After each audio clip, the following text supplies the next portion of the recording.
Hello everyone and welcome to another Final Cut Pro video.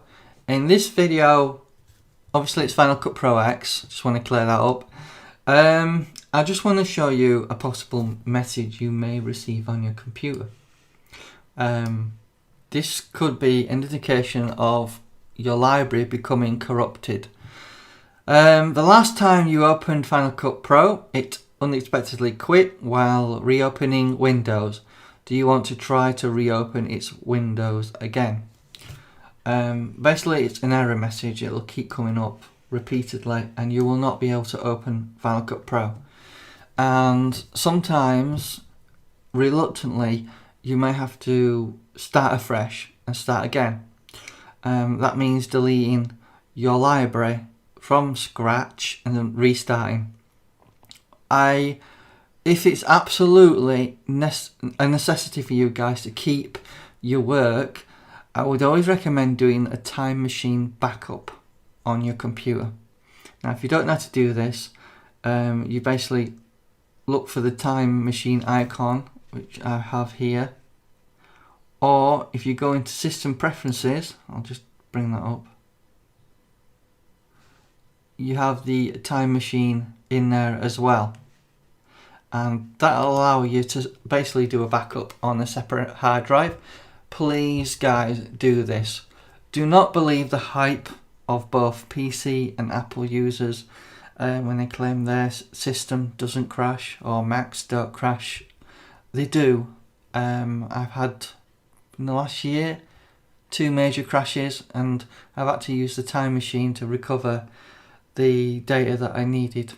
So please remember to do that, guys, because it's very important you back up your computer, especially if you've got a lot of programs. And I'll just show you here. I've got Photoshop CS6, After Effects, Adobe Illustrator, InDesign, Dreamweaver, Adobe Premiere Pro, as well as Final Cut Pro as well.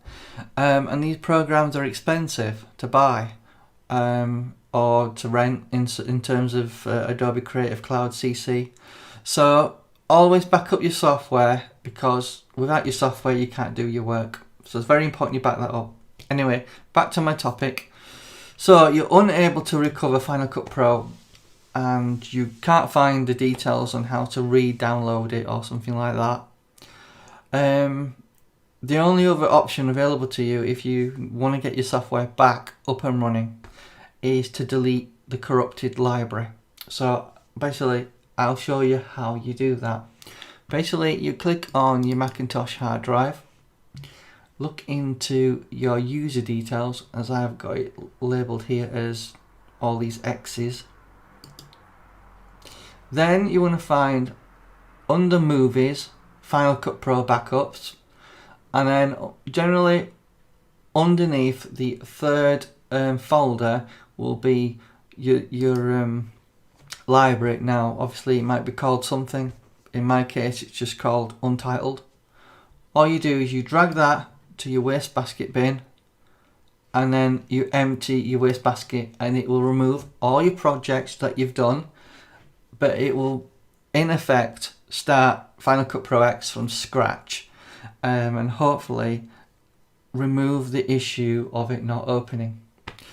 And that's my solution. If worst case scenario you have to dump all the data off Final Cut Pro in order to get it up and running again so you can start working on projects, this is the method on how to basically get the software up and running.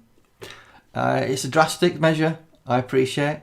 That's why I would always recommend that you export all movies or projects that you've done as a movie, as a AVI, as a QuickTime movie, whatever it is, export it out into a folder onto your desktop or your hard drive so you've got it. So worst case scenario is you can delete the entire library, bring in that exported video back into Final Cut Pro and work on it again. And that's my suggestions if you run into this problem. This is a drastic measure, I do appreciate. Some people may prefer to do a time machine backup and restore from the time machine. It's easy enough to do, but it is time consuming doing basically reloading everything from an external hard drive back onto your Mac. It can be a long, laborious process which could take you half a day to sort out. So it's up to you which method you want to follow. If the worst comes to the worst and this is the last dip measure, similar to what you would do with a PC if you were reinstalling the operating system, put the OS disk in, or use Microsoft's equivalent of their backup software that may be on an external hard drive, or maybe a few DVDs. So I hope that was helpful, and thank you.